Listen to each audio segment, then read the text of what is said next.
In today's video, I'm going to teach you Guide with Google Docs. By the end, you'll know exactly how to make the ruler appear in your document so you can control margins, indents, and tab stops with confidence.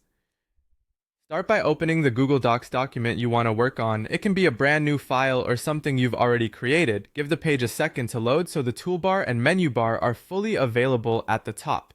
You'll see options like File, Edit, and Format along the top edge of the window. Next, look for the View menu in that top bar. Click it to open the list of display options. The View menu is where Google Docs keeps settings that affect what you see on screen rather than the content itself. It's a great place to go whenever you want to tidy up your workspace or turn helpful guides on and off. Inside the View menu, find the option labeled Show Ruler and click it. This is a toggle, which means if the ruler is already visible, you'll see a check mark next to it, and clicking will hide it. If it's hidden, clicking will turn it on.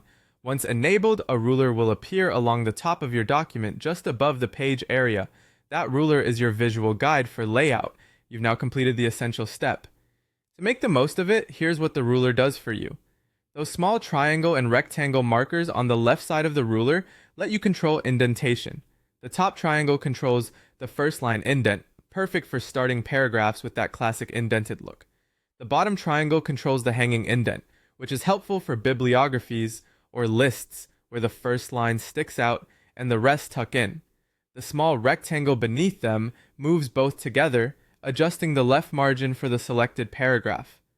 On the right side of the ruler, you can drag the marker to adjust the right indent, which helps prevent text from running too wide. You can also click directly on the ruler to add tab stops for consistent alignment of dates, prices, or headings. If you don't immediately see the change, make sure your document isn't zoomed too far in or out, and check that you've clicked inside the page area so the markers appear for the paragraph you're editing. That's all there is to it.